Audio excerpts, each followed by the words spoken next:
Very good afternoon, good morning to all of you, or good evening, because all of you are joining from different part of world.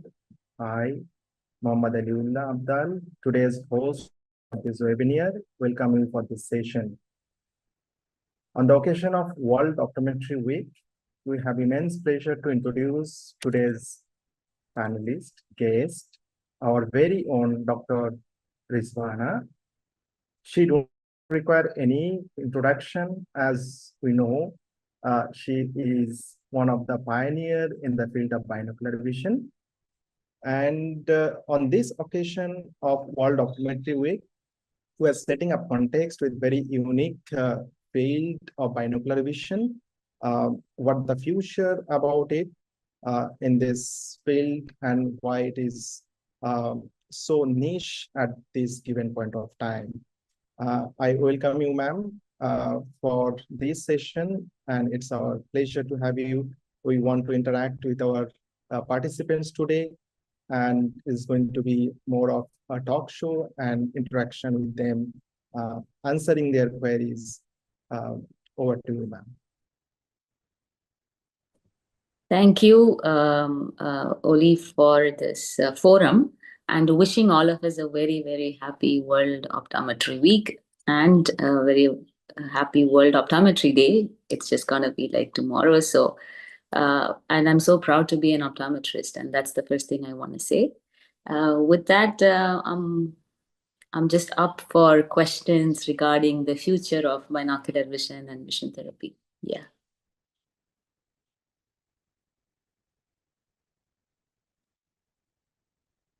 Right, ma'am. So I'll start a few questions by the time people start putting in. So, ma'am, you have nearly 100 publications, co-authored a book with Professor Michel Chaman, and delivered, I say, close to thousands of talks in various seminars, webinars, and even in conferences. So what is the defining moment that made you realize binocular vision would be your life's work?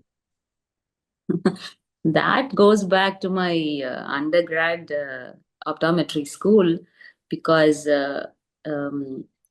somehow, I was so passionate about binocular. I don't know. I can't say defining moment. I think multiple defining moments, I would say. So, for example, when I was observing one of my senior doing a cover test and then looking at these movements of the eye, and she said, these are uh, smaller misalignments that if you miss, then patient can have significant symptoms, and you can fix this. We can give prisms. We can.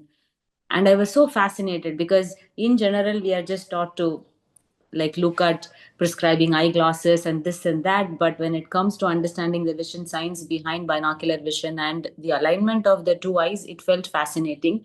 But the most important piece is right after my graduation, the very first day of my optometry posting, there was a patient who was operated for strabismus who came in, and then the child was having double vision, and I was like, okay, the surgery is supposed to fix the eyes, but why is the child having double vision after the surgery?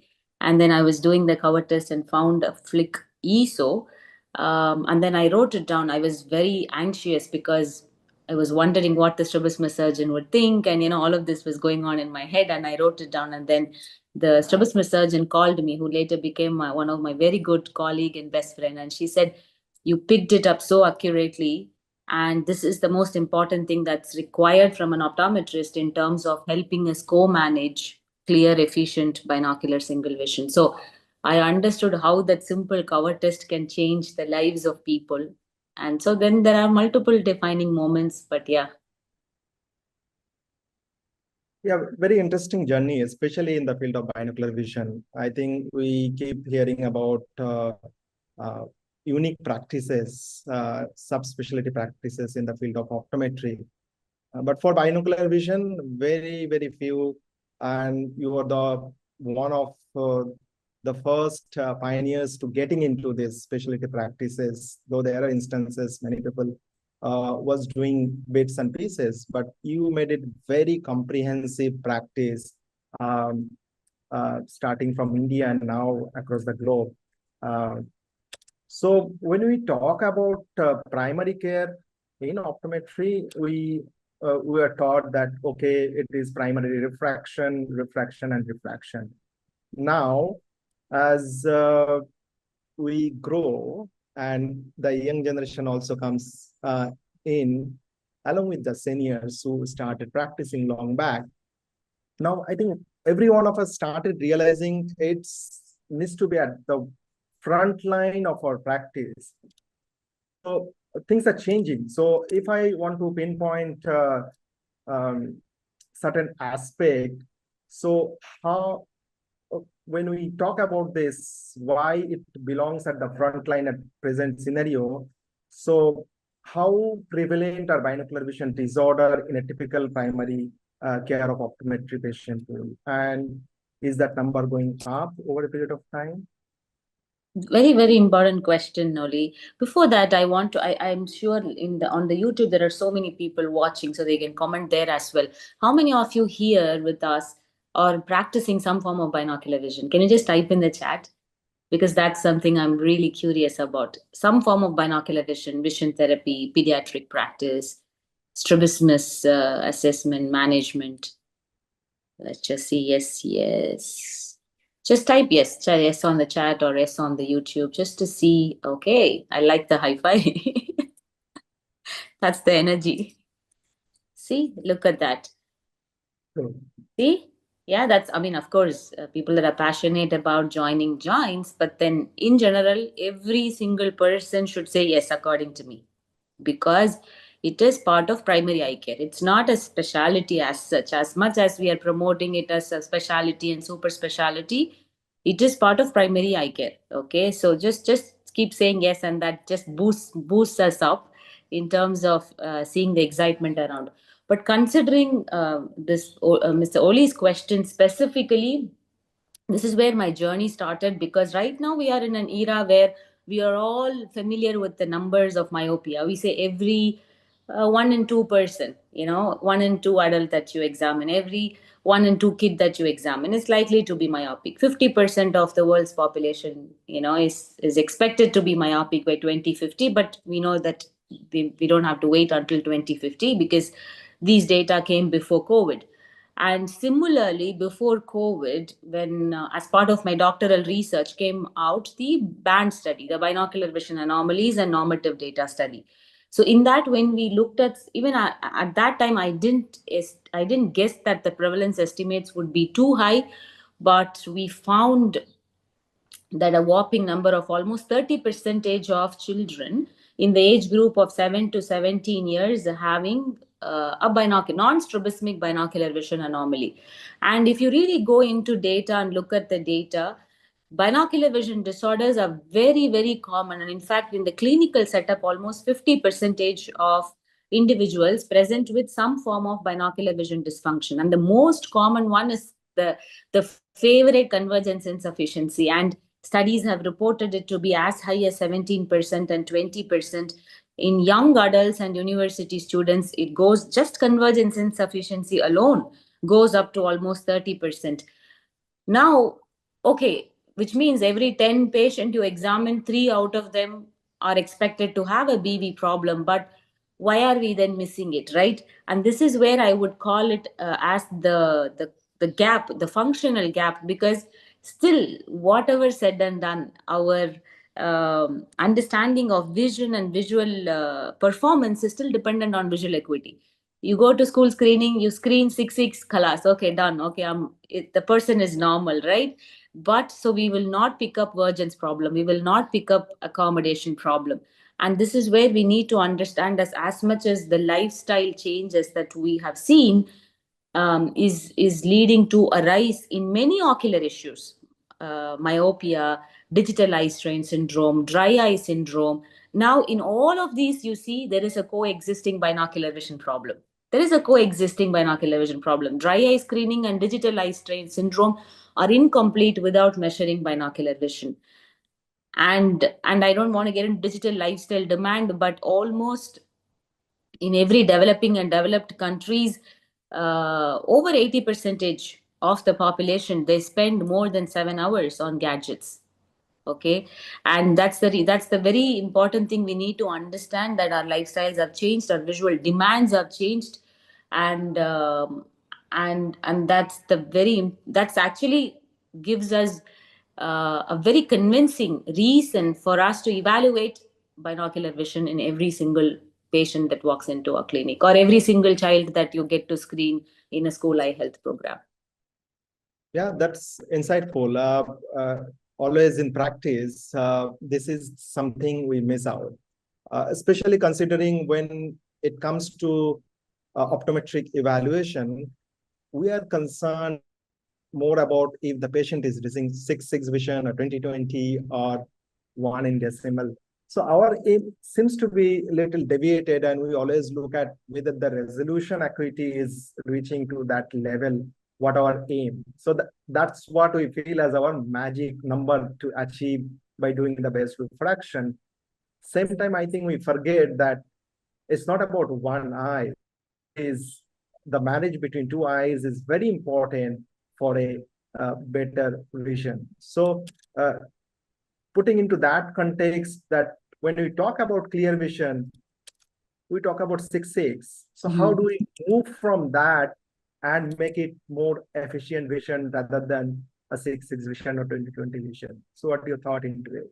Yeah, I think that's where the future or the present lies. Before that, once again, I want to interact with the audience a bit. You can tell me if there's anything you see on YouTube, Oli, like, because I'm not following that up. And thank you, I'll guys. take a question from there. Yes, sorry to interrupt. No So worries. all the participants, please drop in the chat section, either on Zoom or YouTube, so that we take this up for discussion. Those who are participating on Zoom will try to unmute themselves and give a chance to interact.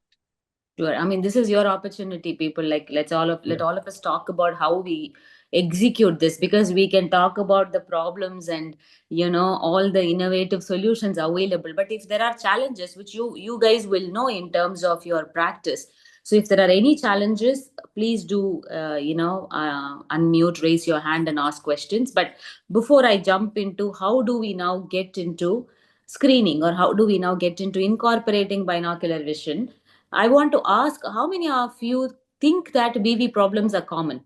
Or is this something that we are just saying the data? But how many of you are getting to see these problems? Just say common, okay? Yeah. Just say yes, it's common, or whatever that you want, and just put it in the chat box. Very common, exactly. And still, why are we struggling, right? So we all see it, but why we struggle? Of course, there are logistical constraints. But how many of you think it is easy to incorporate BV?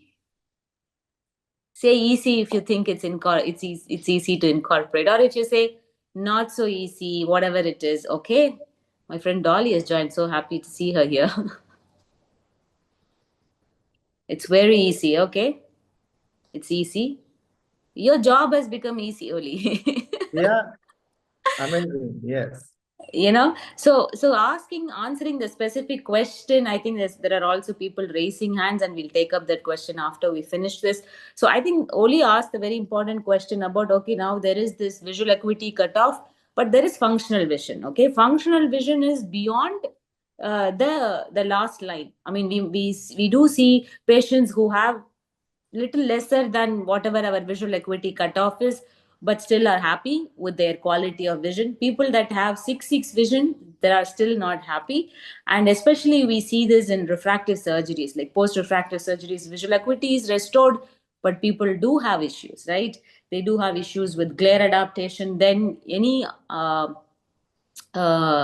sort of like non-strabismic binocular vision problems, they get decompensated, and these are all clinical situations which made us think like, okay, which means just by fixing visual acuity, or just by putting in those eyeglasses that corrects vision, we are not fixing the problem, right? But as you all said, it is super easy. It is just to incorporate the bare minimum uh, test for binocular vision. So the starting point is to evaluate, and that evaluation, as such, I was also thinking in my earlier days that you need to spend like an hour or 90 minutes to evaluate. And then again, as part of the band study, we came out with the minimum test battery. And I'm so happy to share that recently, 2 weeks before, a researcher wrote to me from Portugal, and then they said that they applied the minimum test battery in a large subset of school children, and they found that it still worked. Okay, and we incorporated into digital devices the minimum test battery that we've sort of come out with, which is nothing but evaluate the phoria, at least the minimum that you do. You evaluate the phoria, you evaluate the near points of convergence, and then you do the accommodative facility. The logic is by evaluating the phoria, you are finding out if there is exo, eso, then you know whether you are dealing with convergence insufficiency or anything else. By evaluating the near points of convergence, we are attacking the most important problem, which is convergence insufficiency, which is almost 30%. And it starts, it ranges anywhere from 15% to 30%. And during COVID, some studies that came out from Spain said almost every single person that was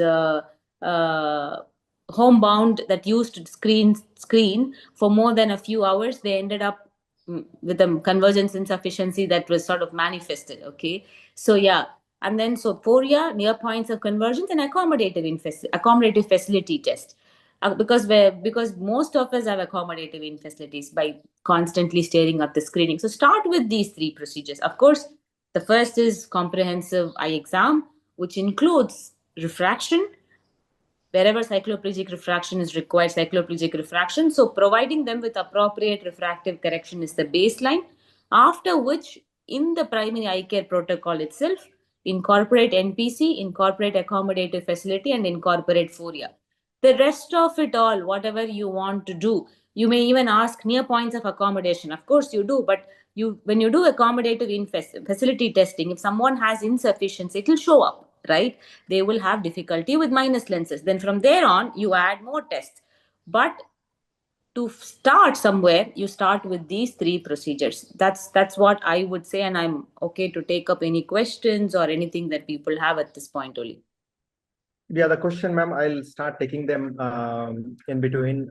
So we have someone raised hands, I thought. Okay. Yes, Okay. and that point off. So if they can raise the hand so that I can unmute. Okay. Yes, I think a lot of publication came during COVID about this intensive near work from across globe. But after that, things, the problem remains. It's not that after COVID has gone, this problem of intensive near work has gone. Rather, it has increased further. So when we talk about this simple battery of tests, you spoke about three very precisely to start with, so that we can screen this patient and then start looking into other aspects. So that itself says that if we start putting very little effort, we can elicit a lot of binocular vision problem in our practices. So in today's era of digital lifestyle, or rather demand for digital lifestyle, across COVID, post-COVID itself picked up to its highest and going on. So with extended near work and learning system, the school became still hybrid. We started working from hybrid environment, less of outdoor activities. And how many cases you think that, over a period of time, or what kind of OPD population will start seeing them with BB problems, approximate ballpark figure, if you can give them to our participants so that they understand what is the scope into binocular vision practice. Thank you, Oli. And guys, every data that I'm sharing now is evidence-based, okay? So, I do some reading before I present the data, right? So I have some papers for this particular discussion today. So some of the recent data I'm talking about, screen time, okay? Some of the data that come from US, being a developed country, about over 104 million working age Americans, they spend over 7 hours, and this applies on digital screens. And the cost of this, okay, on the US health systems is approximately $151 billion in productivity and well-being losses. Why am I saying this? The reason is a lot of these digital eye strain is not being considered as something that can impact productivity of an individual, right?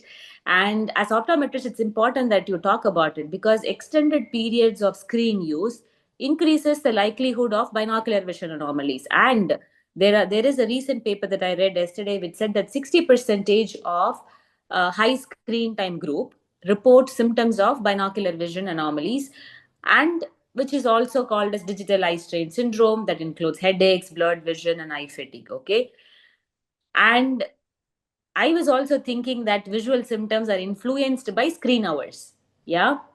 But a lot of papers also point out to the fact that not necessarily that you have to work 7 hours to start developing symptoms. If you have an already underlying convergence insufficiency or accommodative insufficiency, then screen time is the trigger. The pre-existing binocular vision dysfunction then leads to early onset of symptoms, which means I can't work productively for over 6 hours or 7 hours. I'll start developing symptoms very early. So by fixing the problem, you are trying to help the person have better visual efficiency and performance. Okay. And this is rampant. This is literally like digital screen has become like all of us, for example, now use more than one screen. For me, it's my iPad, and then there's a laptop, and then there are too many things, and then we have our mobile phones. It's more than one screen, and we constantly switch gazes.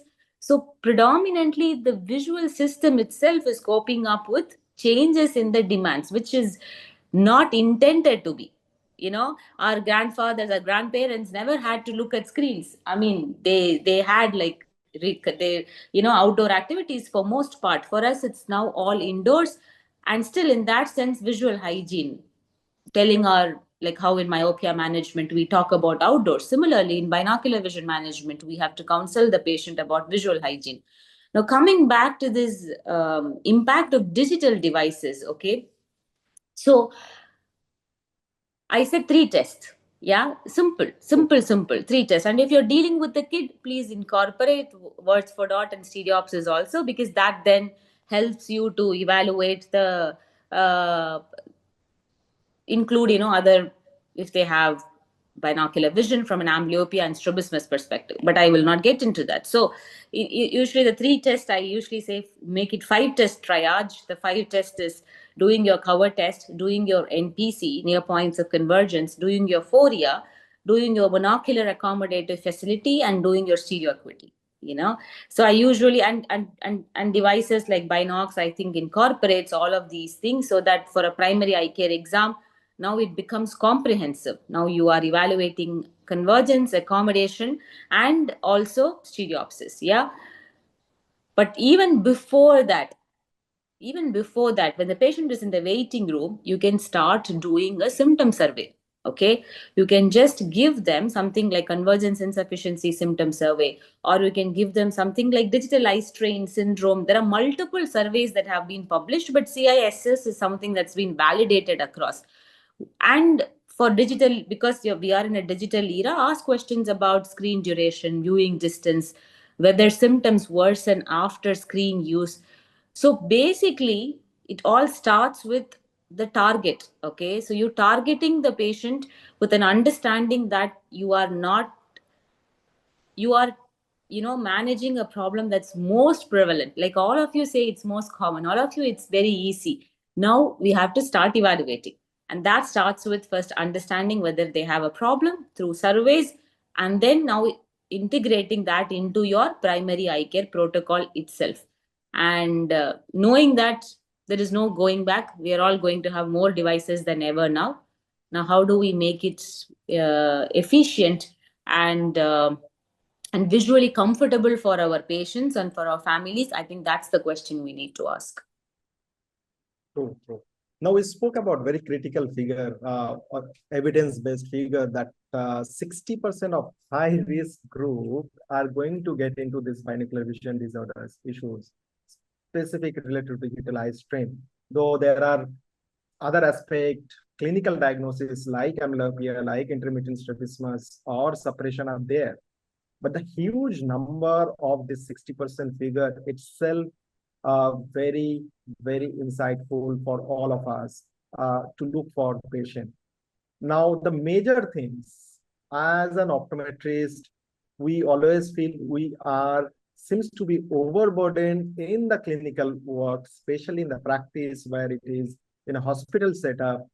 And we always feel there is this shortage of time to take up binocular vision issues. So what I will not say shortcut, but what advice that you give to the generation who feels that there is no time to do the evaluation and how to overcome it?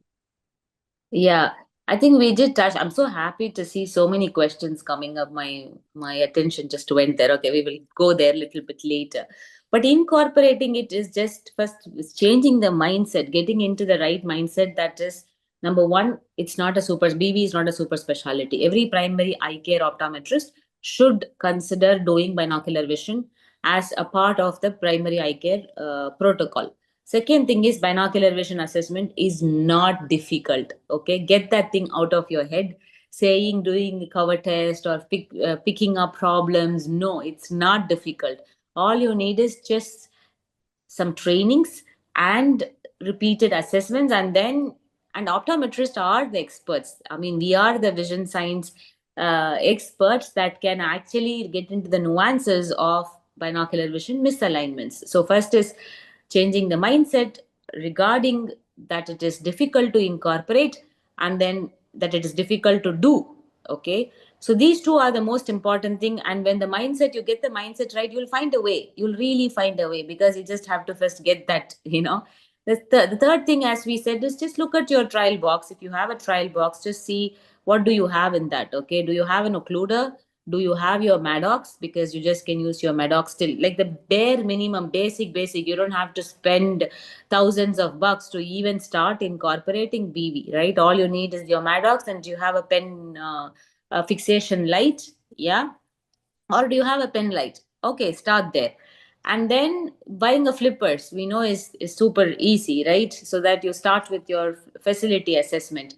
And for near points of convergence, what do you need? You don't need anything. Of course, I don't recommend doing a using a pen, but then I would say like use an accommodative target. But if you have the red filter and the pen light, okay, like Maddox rod and pen light. If you have the red filter and pen light, do near points of convergence with the red filter and the pen light, because that is something more dissociative and will give you the near points.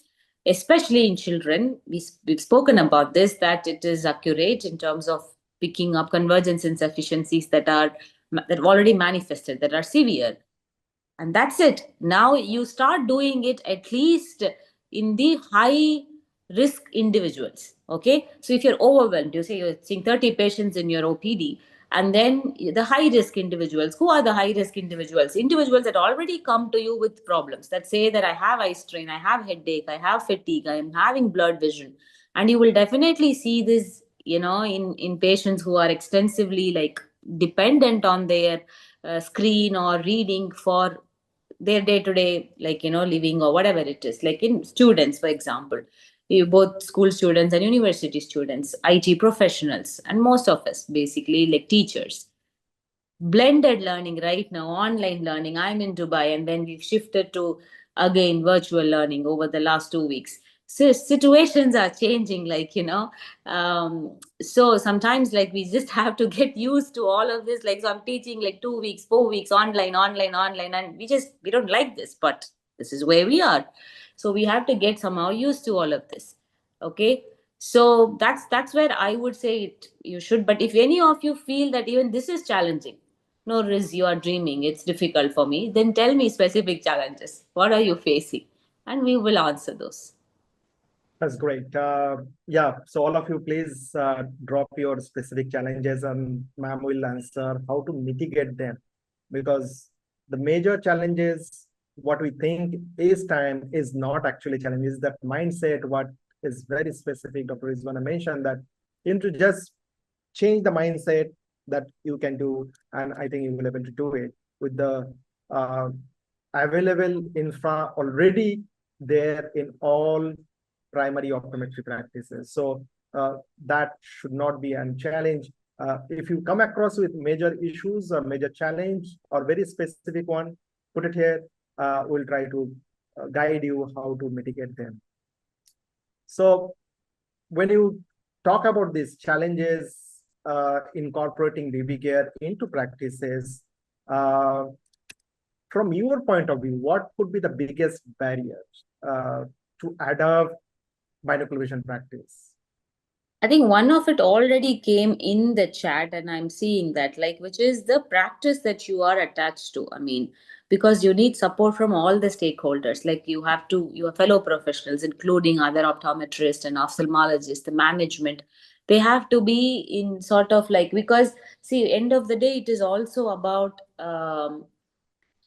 ensuring that the wait times are less. Okay, ensuring that if you're going to charge an additional whatever it is for your orthoptic evaluation, is that being incorporated? Is the management supporting, and if the patient is willing to pay for that? So now these are all some of the internal logistical challenges.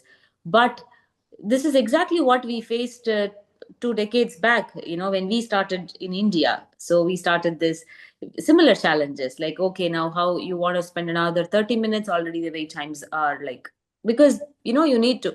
So that is when we have to, as I said, incorporate it as part of the primary eye care protocol, which means in the first level itself you pick up the problem, and when you know there is a problem, now ethically you're obligated to treat the problem, right?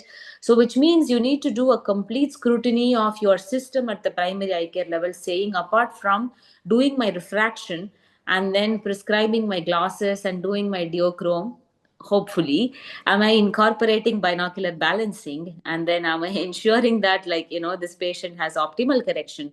Myopia progression is like the biggest thing that you will see right now. And then whenever you see a child with that has progressive myopia, you know that it's important to measure the lag of accommodation, to measure the AC by A ratio, to 100% do cover test, distance and near cover test, to see if this child needs a novel myopia control strategy, or if this child will be, because there's no more single vision concept when it comes to myopia. You are, sort of looking at ways and means to either put this child on some sort of a myopia control strategy. Now, without binocular vision, baseline binocular vision assessment, you're going to put this child, because there are studies that are coming out with respect to finding out the long-term implications of, some of these myopia control treatments on accommodation and binocular vision. We have all these questions inside our head, right?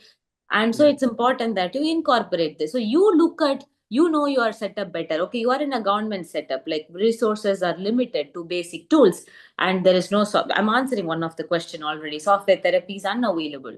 Okay, so in that sense, start with the bare minimum.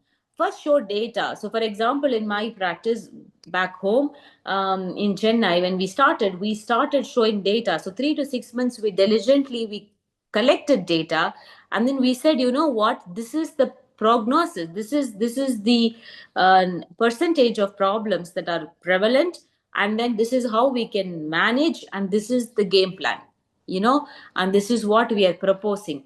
And yes, we started off with home-based therapy, and even school eye health programs that we did later was primarily home-based therapy.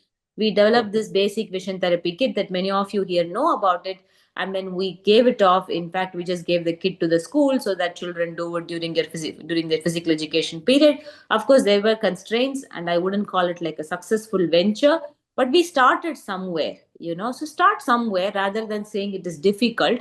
Collect data, present the data, and then then get concerned stakeholders on board in terms of support. So, for example, in government setups, maybe money, or financial showing revenue may not be so convincing, okay, may not be enticing. People are like, why would I even do this?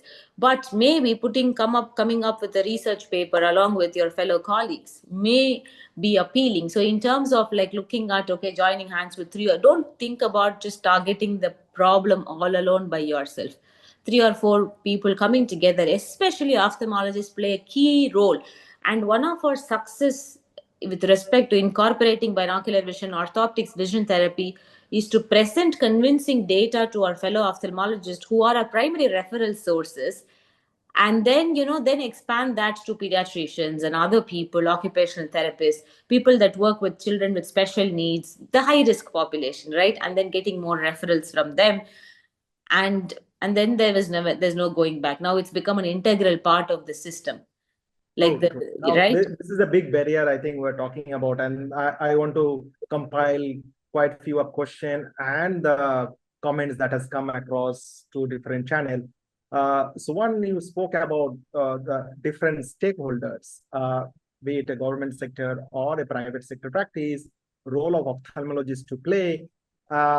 So one of the major aspect that many people are dropping personal note, saying people do not see a very commercial or standpoint or revenue generating aspect in BB practice, unlike the myopia practices that is emerging into specialty lenses or dispensing lenses. When I say it's a contact lenses or orthokeratology or all those things, how do we channelize the commercial aspect also? Because that is one of the important aspects, because everybody is working to ultimately generate substantial revenue through the practice. And also to put through that there are certain expectation or the misconception about the VT practices that here and there, which is there amongst the ophthalmologists and other stakeholders. So how do we mitigate this two major gap of, one is the science and second is about the revenue getting together? Yeah, they both hand in hand. Once again, I think in practices, especially in India, we know this mindset is there. Oh, everything is expensive, and I can't do this. It's commercial, whatever it is. But when it comes to selling glasses, or when it comes to your myopia control treatment modality, right now all the optical treatment modalities are expensive, right? And but because the parent and the stakeholders see a value in attacking the problem, in mitigating the problem, that these solutions are now being, it's perceived as, okay, the uptake is slowly and steadily increasing. Now the solutions are always unique and customized. It should be customized only, depending on where you are, which part of the country you are practicing in, because there's no one ad hoc solution I can give, because challenges are so unique. But you start by, as I said, to incorporate, you don't need anything, right? You just have to start evaluating them and document that there is a problem, and that is where it all starts. Because like how you now document there is a myopia progression, similarly you document that there is a BV issue that needs to be addressed. Second thing is constant advocacy for the problem, in terms of the importance of binocular vision, in terms of talking about it in your management meetings, talking about it in the forums, that whatever possible forums that you have, presenting case reports on issues. Third is you start with simple, like I think Simran had asked the question, can I start with home vision therapy? This is how we all started 2 decades back, right? Just with cat cards and pencil push-ups and Brock strings, which may not take much. So start somewhere in terms of showing up the evidence that, what, vision therapy helps mitigate problems. It improves the symptoms. It sort of helps people. You're improving the quality of vision and the quality of life by just simple VT practices. So patient comes back and tells, I'm able to read for more hours now. My symptoms are gone. And then so you start somewhere, because the problem is, if you're just going to ask for a 5 lakhs budget to begin with, then people are going to be like, okay, but if you're just going to start and somewhere and start documenting, I think that itself sets the stage up. So it has to be individualized. It has to be based on the challenges that you particularly face. The next thing I would say is to incorporate this in as many possible forums as possible. For example, you are doing corporate eye screenings, do binocular vision screening. You're doing school eye health screenings, do basic binocular vision screening. Like, get that binocular vision thing into this eye health programs, whatever that you are doing. Seek support from organizations like Binocs, where for screening, you can look at easily incorporating Binocs into the screening protocol. So talk to Oli and then see how you can incorporate this in your practice. But I guess it's first about just fixing here, saying it's not difficult to do, it's not difficult to incorporate. Then naturally you'll start finding solutions, and it is possible. Yeah, there is no other thoughts what you just shared. Now, again, pouring the comments, pouring in about the barriers, about what the minimum things there to set up my binocular vision practice. I think that answer remains that you already have it. If you need a sophisticated tool or the recent advancement that has happened, uh, uh, so before ma'am gives some insight about how the newer advancement are going to help you to set the practice up, we from Binocs point of view are always accessible for the screening tool. Feel free to reach out to us, which will not cost you from your pocket to set up your orthoptic assessment tool. So whenever you need it, or rather, I would say not whenever, from day onwards or today onwards, you just start practicing, explore of screening this patient. You will see a lot of patients fitting into this criteria. So reach out to us. We'll definitely help out to set up your binocular vision practices. And coming back to you, how this advancement in technology is going to change the landscape into BB practice? I think it's already changed because so for people that started with home-based vision therapy, at some point we all realized that compliance is like, uh, is the key to just see to then document the evidence, to follow up with patients, because earlier days when we were doing home therapy, one of the major challenge was the patients are lost to follow up. Okay, and then they come back after a year with severe problems. So in that sense, digital platforms literally then helped. Of course, digital platforms are existing for 30 years now. It started with the home therapy systems that was first developed in the US, by Dr. Cooper, and then later the HTS percolated almost every practice, even within India. We are talking about 3 decades ago, right? And those uh, digital platforms helped us monitor patients. And even I had this mindset only, like when I started practicing, saying, oh, how, when I say I'm going to like give you this modality and it's going to cost this much. But later we realized that when someone has a problem and then they want it to be fixed, okay, they will definitely go for it. And this is exactly what we are talking about. You are currently sending patients who have problems, you are sending them unattended. Okay, literally someone coming to you with blurred vision, you're checking, you're finding uncorrected refractive error, you're sending them without eyeglasses. And that's what you're doing to your convergence insufficiency patients. Now they're coming and then they're having a problem, and you're sending them without targeting, without managing, and so this is where it all started. The digital devices. Okay, so right now all the evidences that are coming out, the dichoptic based protocols. Earlier we all thought we need about 30 days of therapy. We thought like we need to do 40 hours of training. We need to call them for 20 in-office sessions. Now, the digital platforms, the dichoptics, the structured protocols are telling us, no, you may not need that much. You just probably have to structure it. Shorter sessions. Instead of saying 45 minutes or 1 hour, you do shorter structured sessions. All that's important is the protocol. Okay, now if I start talking about protocol, I'll start for 2 hours, but then writing a protocol and then ensuring that, okay, I just want 15 minutes of your time every day for 3 to 4 days a week for probably the next 4 weeks. you know Log in, do this, finish this, I will monitor, we will see the improvement, and then we are done. Now, before that, once again, I'm emphasizing to all of you, I think another question came, latent hyperopia, what do I do? Please do refractive correction first. 6 to 8 weeks of refractive adaptation, because uncorrected hyperopia, is going to lead to a lot of imbalances in accommodation vergence. Similarly, uncorrected astigmatism. Myopia, you're not going to leave uncorrected because, you will end up correcting. But when it comes to hyperopia and astigmatism, we are always like, so first you prescribe appropriate refractive correction, 6 to 8 weeks of adaptation. If they need smaller low additions, accommodative insufficiencies that needs low plus lenses, you do that. And if they have larger phoreas that needs base-in prisms or base-out prisms, you do that. Then you start home therapy. Then you go step by step. Now, this is where you as an optometrist and your expertise comes into the picture.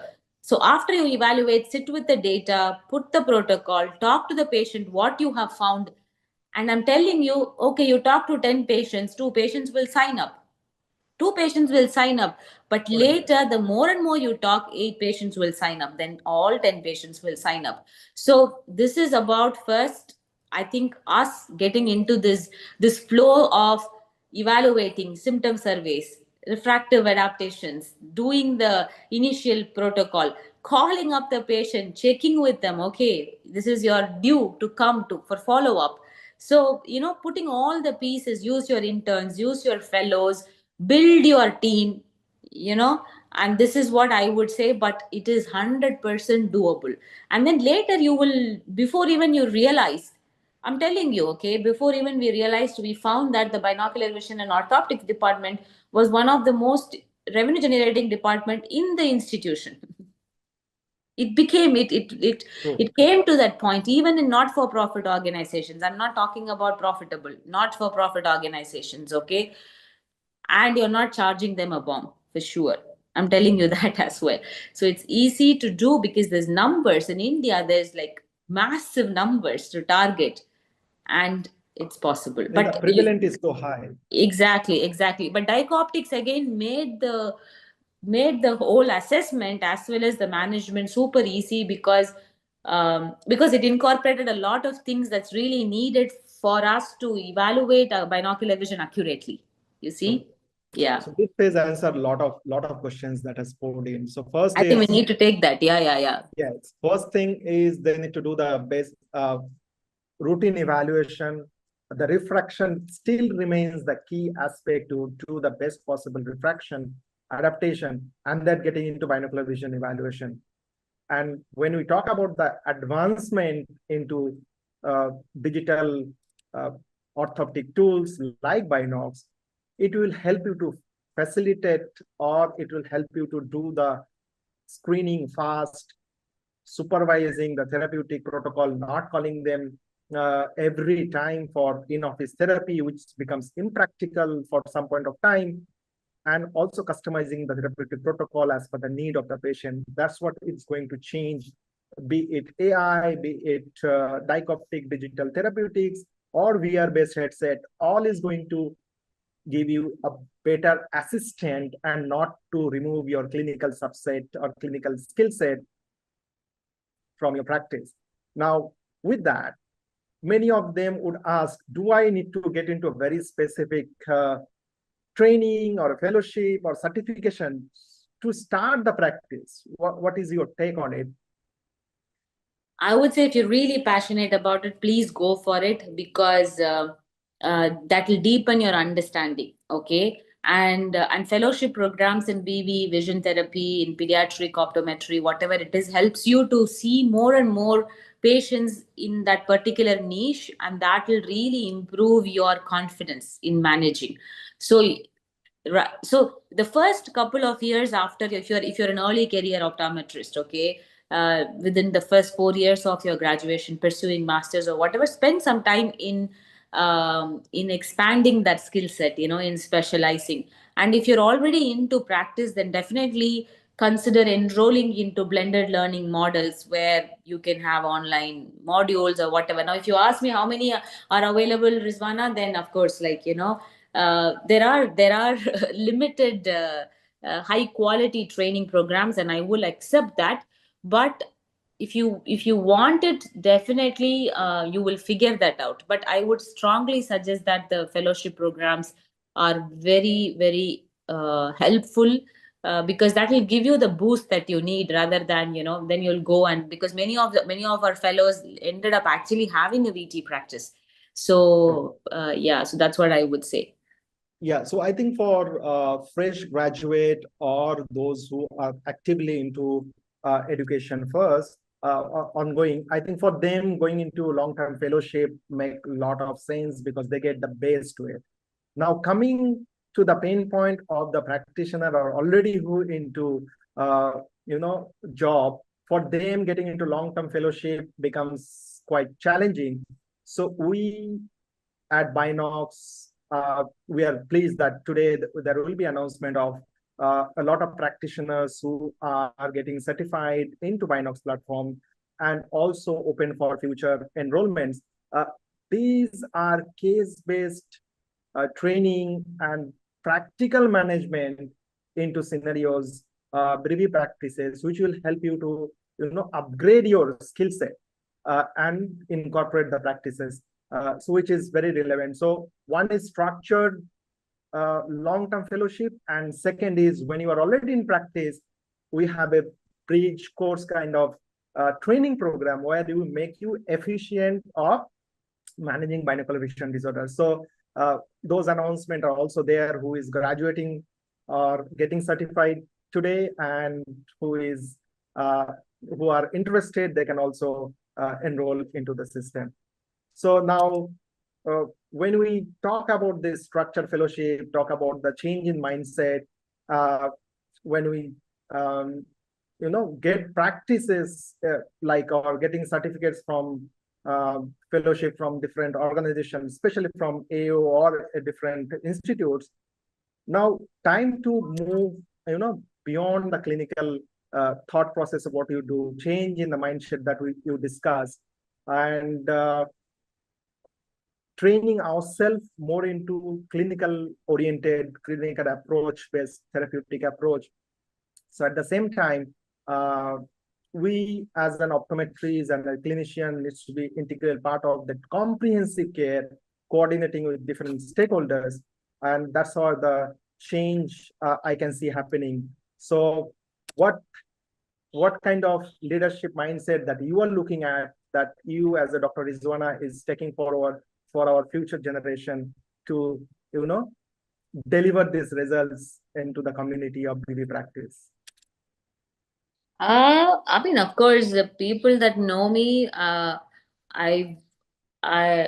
reason why I published that book with Dr. Mitchell Scheiman is one of the reasons. It's case-based binocular vision testing made easy book. It's for people to know that it is very easy to incorporate BV, and then we also did a course, I think, with Learn Beyond Vision. We made during COVID, if anybody that wants to just start binocular vision and vision therapy from scratch and get certified, we did that online course, which is still available on Learn Beyond Vision platform, So whatever ways and means, and these webinars, and then, where we talk about the importance of binocular vision, and then my association with Binox for that matter, in terms of the amount of training programs we did in different institutions with basic BV assessments and basic vision therapy protocols. But when I just look at, like, now that I'm outside of the country for the last 4.5 years, and I look back, definitely it's picked up. It's just, there is more awareness, there is more percolation, there is more people that are practicing BV and vision therapy, which is really very, very heartening to see. That in India, like, it's just, and I also see questions about how do I do it in UAE. So when I came back to UAE is still 15 years behind India. Okay, with you all of you might be thinking that UAE is like, no, whatever you get to do in India with respect to BV, vision therapy, orthoptics, no. Here we are just now very much in cat card and box string, but we are in a country where, there's so much to do. So how do I start? The next question. So after I came here, now there are already optometrists here that have been trying to bring some sort of practice, okay? And they've started. Finally, like last 1.5 years, a lot of people are getting into vision therapy for the very first time, okay? Getting into vision therapy, and then they are doing. So, and vision home therapy kit, they're incorporating digital platforms, telehealth platforms, whatever that is possible.